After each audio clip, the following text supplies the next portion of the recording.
So housing associations or private landlords won't have to purchase them. They'll be purchased by the council and provided by the council to each property. I'm perhaps not explaining myself correctly then. So there are some locations where there's space for only one bin at the moment, and it might be just everything all in one of the big steel bins. It's not a black bin or a green bin, it's all of them all together stuff. There are some places where you need to build another extension to the building or something to allow for another, so you can have a green bin and a black bin so they can recycle. So that physical work is like brickwork, a bit of roof, quite a bit of money involved for probably quite a number of different locations. Who's going to pay for that? So again, that, you know, I hate saying I don't know, but I don't know. Yeah. So again, that will be a negotiation between us and housing associations, if it's a housing association block, for instance. But I think as we sit here at the moment, we as a council, we wouldn't expect to be footing the bill for those sorts of changes. Thank you. I've got Councillor, it was Jagger and then Bissett, wasn't it? Yeah, thank you. Thank you, Chair. My question is regarding to item 3.11. So it's about the ash dieback, and my first question is, what impact does it have? How big is the threat in terms of biodiversity from ash dieback in Worcester? And secondly, I'm aware that there was a grant that was applied for in 2020 to replace some trees that were affected to ash dieback. I wonder if there is any other plans for that grant money has already been spent on those trees, and if there is any other solutions for areas where that couldn't cover that, were not covered by that grant. So we've brought previous reports to this committee on the subject of ash dieback. I can't remember the numbers off the top of my head, but there are 2 areas in Worcester, two sort of plantations where we have a particular large proportion of ash trees. And we're currently working through those areas to identify what the extent of the issue is. I suppose the important message is that we are seeking to bring an ash dieback action plan stroke strategy to this committee, hopefully in January, but if not January, certainly March, and that will give you as members an opportunity to scrutinise the approach that we wish to take. I'm not aware of us having applied for a grant a couple of years ago around ash dieback. We've certainly got money for planting of trees in new areas, but it wasn't sort of ash dieback specific.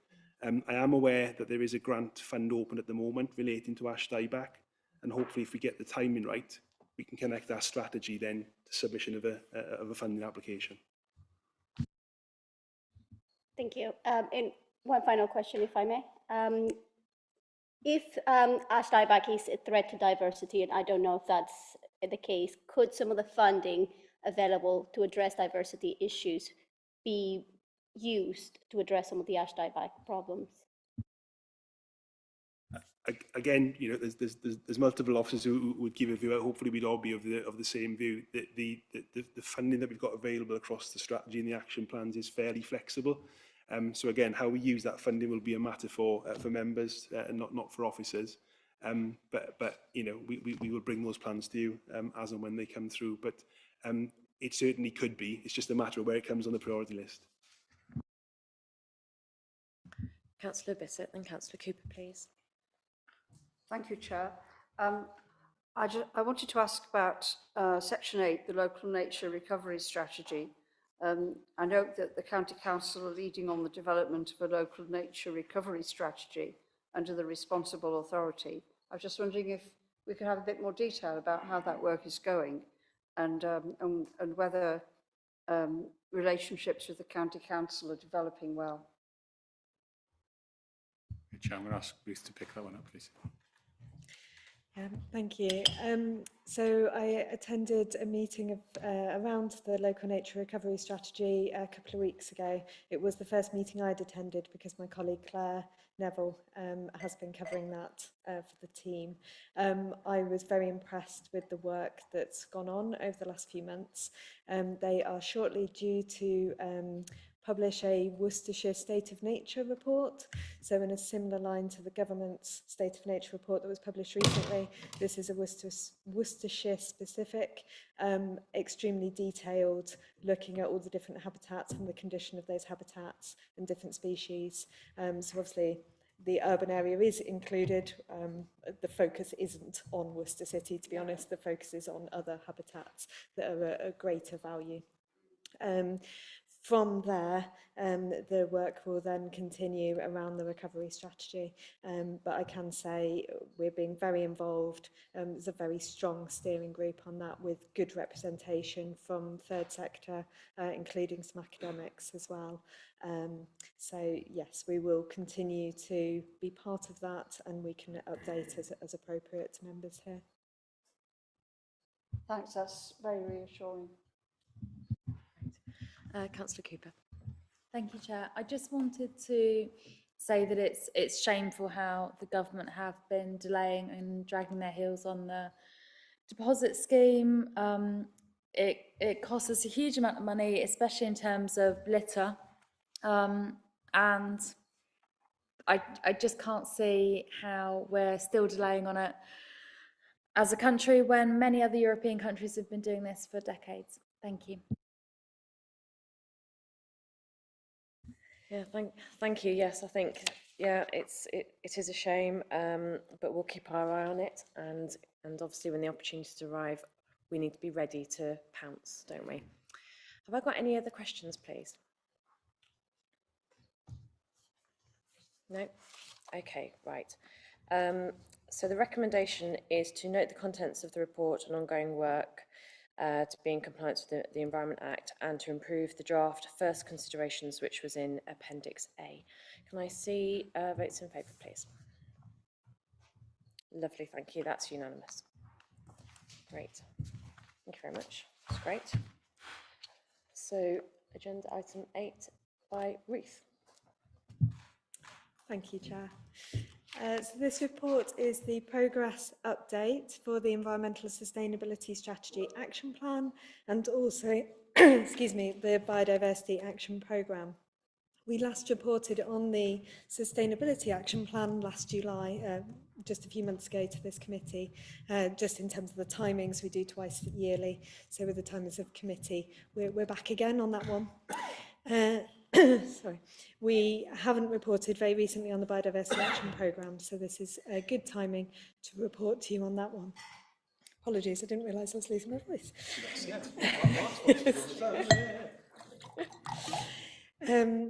So the background of the report covers, this is the second of our environmental sustainability action plans, and it was approved by this committee last November to cover the next 2 years. So there's a number of actions that cover across all of the different themes of our strategy.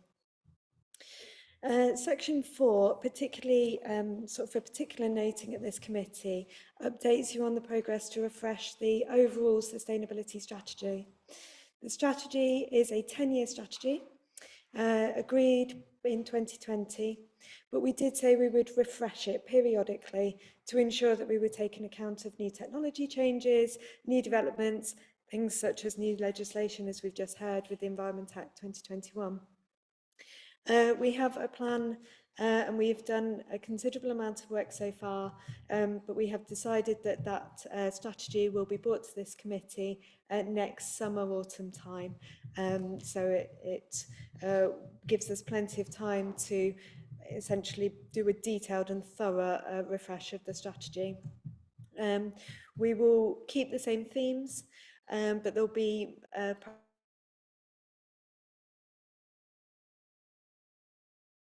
that have happened over the last few years. We're also going to bring in a particular look on each theme around opportunities and threats, which we hadn't previously done. So that's just, you know, for noting that that refreshed strategy will come next year.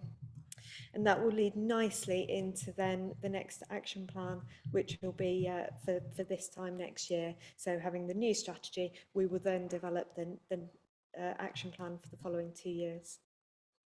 Section 5 then covers a bit of an update on the Environmental Sustainability Enabling Reserve.